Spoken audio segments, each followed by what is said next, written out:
Salam hormatly adamlar. Yetip edenden bugün bizim doğanlık palavunu tayarlayız.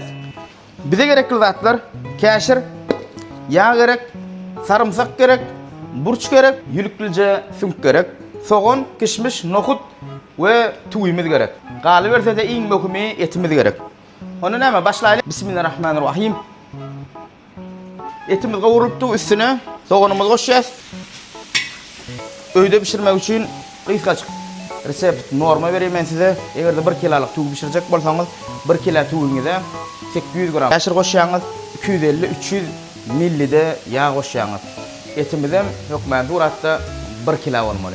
Soğanımız pişti. Şimdi üstüne kaşırımızı koyacağız. Şuloryal şekline kaşırını koyacağız üstüne.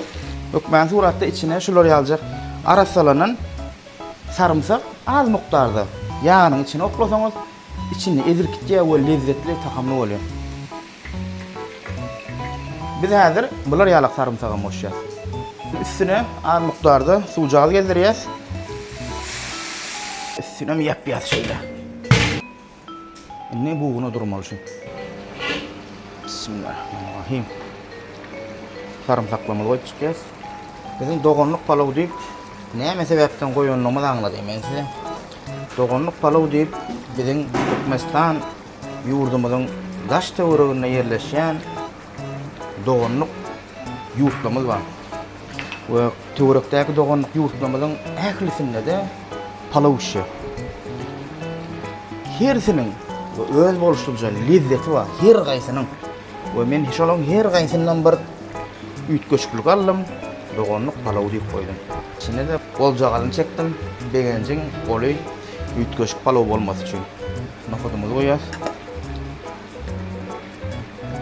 Şimdi duzumuzu vereceğiz. Ve galı verse de lezzetli olması için benim ütköşük sırlam olmalı. Yakın vakti nisip olsa öz pripravamı çıkaracak her bir adam öz pripravası. Palav için hem niyetlen pripravam ama priprava deyilene yanlış düşünmeyen rolton, kitayski duz yok. Onun kimika doğru değil.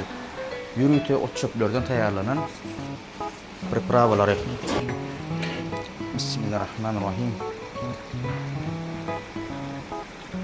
Tibeden radu koyalık işte inni kan ak gitmedi yanık perislamadı çöplep alyas.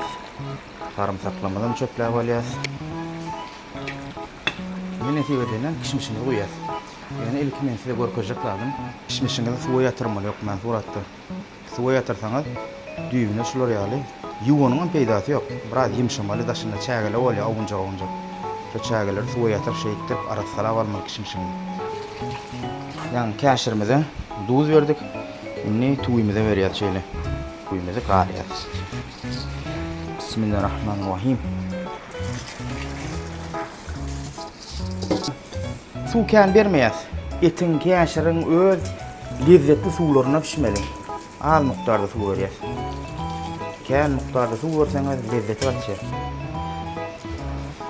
Ne nesip edenden suyun çekti. Kapağını yapacağız ve buğuna koyacağız. İyisini size uğratıp bilemek tamam iyisini. Şimdi pişireceğiz şunumuz. Şimdi yine buraya bir buğuna koyacağız. Böyle hem palavı. Geçelim şimdi.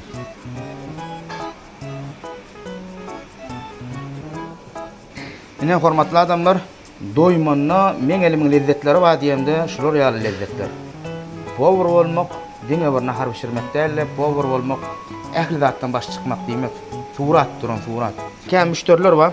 Kişmiş yemeyenler, kişmişleri ayratin duruyandır adamlar. Ayratince kaptalı koyacağız. Kişmiş yemeye diyen adamı kişmişli de tüperiyandır. Akıp çık pişen et.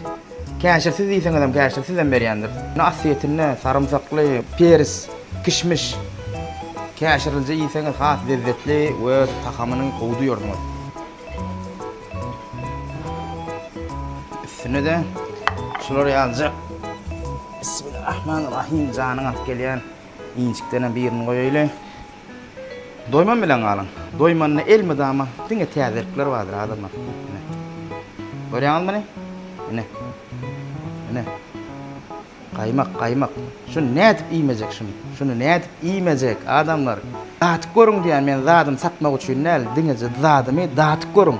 men öz abrayam kaldırmak için etdiğim şu zatdan ählisini.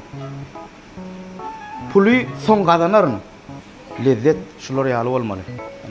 Lezzet diýilýän zat janyň alyp gelýän takam. Doyman bilen al. Doymanyna elmedama meň elimde lezzetleri var. Janyň sag bolsun, köp sag bolun.